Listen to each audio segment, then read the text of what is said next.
지난 2월 14일 폴란드에 수출된 천무 다연장 로켓포의 실사격 영상이 최초로 공개되었습니다. 그동안 사진을 통해서만 확인할 수 있었던 천무의 사격 장면을 생생한 영상으로 볼 수 있었는데요. 현재까지 폴란드에 납품된 천무의 수는 무려 90대, 첫 사격 시험이 진행된 시기가 작년 12월이었으며 그때까지만 해도 폴란드가 보유한 천무는 72대에 달했는데 왜 폴란드 천무의 실전 사격 훈련은 이토록 늦어지게 된 것일까요? 아이러니하게도 이는 천무의 성능이 매우 뛰어난 까닭이었습니다. 사격 훈련이 실시된 곳은 폴란드 우스트카의 중앙 공군 훈련장입니다. 문제는 우스트카 훈련장이 천무 미사일의 사거리를 충족시켜주기에 다소 협소했던 훈련장이었다는 것인데요. 토우란에서 열린 국제포병회의에서 폴란드 관계자는 우스트카 훈련장이 최대 80km의 사거리를 지닌 무기 테스트를 위해 특별히 개량되고 있다는 사실을 밝혔습니다. 즉 천무의 사거리에 맞춰 확장 공사가 진행 중이었다는 것이죠. 그 전까지 훈련장의 최대 사거리는 약 20km에 불과했는데요. 천무의 핵심 미사일로 꼽히는 한국명 천무, 폴란드명 CZR-80 유도 로켓은 최대 사거리가 80km에 달해 기존 훈련장을 개량하지 않고서는 사용할 수 없었던 것이죠. 이에 폴란드 군사 칼럼니스트 데브 그라이스는 우스트카 사격장에서 진행된 호마르케의 로켓 시스템의 성공적 발사는 폴란드에게 있어 매우 중요한 이정표이다. 역사적으로 인프라의 한계와 기술적 격차로 인해 제약을 받았던 폴란드는 첨단 유도 미사일 기술을 통합하면서 이제 80km가 넘는 첨단 미사일을 수용할 수 있는 훈련장으로 거듭나게 되었다라고 했죠. 그럼 거두절미하고 이 감격스럽고 웅장한 폴란드 천무의 실제 사격 영상을 한번 같이 확인해 보시죠.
Oczywiście Homarka odgrywa bardzo dużą rolę w obronności Polski, ze względu na to, że jesteśmy w stanie wykonywać zadania wyższych przełożonych z dużą precyzją, strzelać na duże odległości i po prostu skutecznie odstraszać w dalszym ciągu potencjalnego przeciwnika. 역사적으로 폴란드의 미사일 기술 및 실사격 시험 능력은 제한된 인프라와 소련 시대로부터 물려받은 구식 시스템으로 인해 유럽 내에서도 미미한 수준이었습니다. 2000년대 초반 토치카 발사대가 철수하면서 폴란드의 로켓 전력은 사실상 해치되었고 이로 인해 폴란드의 방어 능력에 상당한 공백이 생겼죠. 이 공백은 수년 동안 지속되었으며 이 기간 동안 폴란드의 실사격 미사일 훈련 능력은 실질적으로 존재하지 않았습니다. 이에 천무를 통한 오늘날의 성과는 단순한 복원이 아니라 최첨단 기술 통합과 폴란드 로켓 부대의 재창조를 의미하는데요. 즉 폴란드의 방어 태세를 강화할 뿐만 아니라 폴란드가 유럽 내 국방 생태계에서 최고의 화력을 지닌 국가로 성장하게끔 해줬다는 것입니다. 나토가 보유하고 있는 에메랄스는 미국의 M270과 하이마스, 독일의 플러스, 그리고 프랑스의 LRU 시스템입니다. 그러나 독일 플러스와 프랑스 LRU는 아직 수출 이력이 없으며 자국에서도 양산 체계가 확정되지 않은 상태이죠. 이로 인해 현재 폴란드보다 많은 수의 에메랄스를 가진 국가는 없는데요. 특히 300대의 천무를 보유하게 된 폴란드는 지난 2022년 7월 하나와 7조 원 규모의 기본 계약을 체결했으며 같은 해 11월 천무 218대에 대한 1차 실행 계약을 먼저 체결한 뒤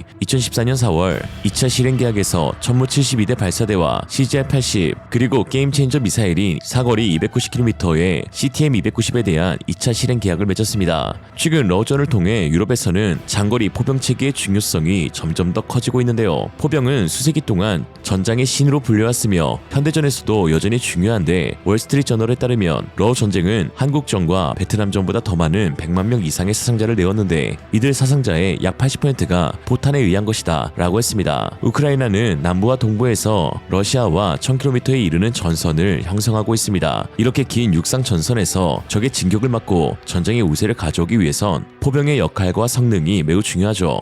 이에 이미 노르웨이, 에스토니아, 폴란드, 핀란드, 루마니아 등은 K9을 구매하면서 장거리 포병 체계를 확보해놨는데요. 여기에 천무와 같은 에메랄스도 도입할 의지를 표명하고 있습니다. 노르웨이는 최근 독일 레오파르트 2AA 주력 전차 18대에 대한 추가 구매 옵션을 포기하고 대신 방공 및 장거리 사격 능력에 투자하기로 결정했습니다. 에스토니아도 마찬가지인데요. 에스토니아 국방부는 장거리 타격 수단에 16억 유로를 지출하겠다고 약속하면서 향후 몇 년 동안 군사 예산의 4분의 1을 장거리 화력 수단에 투입할 것이라고 밝혔습니다. 특히 에스토니아 국방부 장관인 한노 페브크루는 미국의 대표 에메랄스인 하이마스의 늦은 납기를 콕 집어 비판하면서 반대로 한국의 천무를 콕 집어 대체 구매할 수 있다고 해 화제가 되고 있습니다. 지난 2월 15일 브레이킹 디펜스에 따르면 에스토니아는 하이마스의 생산 지연에 대한 미국의 확실한 답변을 원하며 그렇지 않을 경우 몇 달 안에 다른 옵션으로 전환할 수 있다라는 기사를 통해 한노 페브크루는 금요일 미네 안보회의에 참석하여 나는 미국 정부가 하이마스의 생산 속도를 높일 준비가 되어 있는지 의심스럽다. 우리가 수집한 정보에서는 납품 시간이 매우 길다는 것을 분명히 보여주기 때문에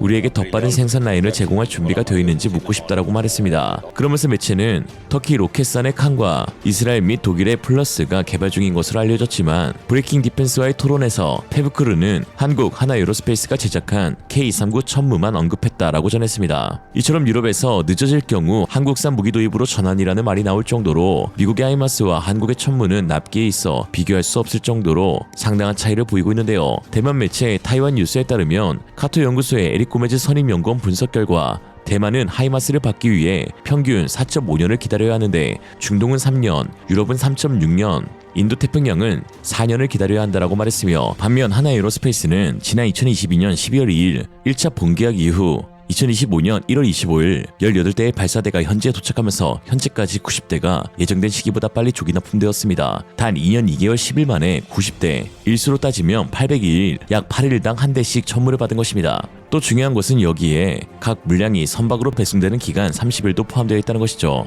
미친 속도가 아닐 수 없습니다. 사실 에스토니아가 천무를 언급하면서 관심을 내비치는 것이 새삼 놀라운 일도 아닙니다. 에스토니아는 한국의 K9을 이미 운영하고 있고 또 가장 만족감을 드러내고 있는 국가 중 한 곳이기 때문입니다. 지난 2018년 6월 27일 4,600만 유로의 중고 K9 자주포 12문 도입 계약을 체결한 에스토니아인데요. 당시만 해도 K9이 유럽에 수출된 이력이 많지 않았는데 핀란드가 K9을 구매하는 과정에서 대한민국과의 합의하에 에스토니아의 계약 조건을 공유하고 공동 구매를 제안한 뒤 그때부터 핀란드와 비슷한 기후 지형 조건을 갖춘 에스토니아도 K9 도입을 고려하기 시작했던 것입니다. 이에 에스토니아는 12문을 중고로 사들여와 우선 현지 적응 가능 여부를 따지려 했던 것이죠. 그리고 불과 2년 뒤인 2020년 8월 놀랍게도 에스토니아는 6문의 추가 구매 계약을 확정했습니다. 2년간의 실전 배치 과정 중 에스토니아 현지 포병 장교들의 극찬이 쏟아졌기 때문인데요. 에스토니아 총 현역병의 숫자가 1개 사단 규모인 17,500명 뿐이고 현역 포병대대도 1개뿐이라 18문이면 충분해 보이는 숫자이지만 여기서 그치지 않고 에스토니아는 또 한 번 세 번째 추가 구매 계약을 추진했습니다. 2023년 1월 14일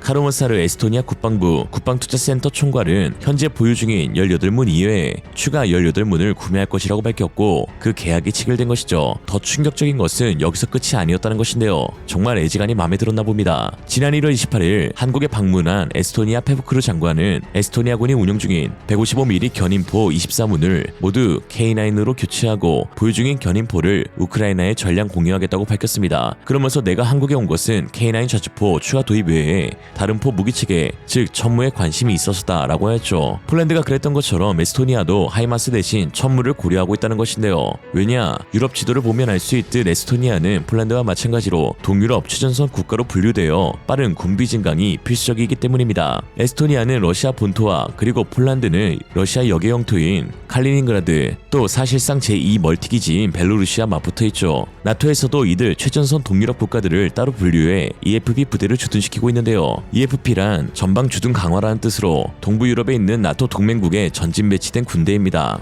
이처럼 동유럽 국가들은 언제나 확전될 수 있다는 우려 때문에 늘 빠른 납기를 강조하고 있는데 여기서 빨리빨리의 민족 한국이 만든 무기체계가 가장 적합하다는 평가를 받는 것이죠. 단순히 빠르기만 할 뿐만이 아니라 뛰어난 가격 경쟁력에 타이 추종을 불허하는 유지보수 지원, 거기다 유사체계 중 최고의 성능까지 지닌 팔방미인 한국산 무기니 관심 갖지 않는 것이 이상할 정도입니다. 반대하면 중국인. 오늘의 한 줄 평. 한국이 얼마나 빠르냐면 심지어 국가번호도 빨리다. 이상으로 리얼리즘이었습니다. 여러분의 생각은 어떠신가요? 현명하고 지혜로운 여러분의 의견을 지금 댓글에 남겨주세요. 감사합니다.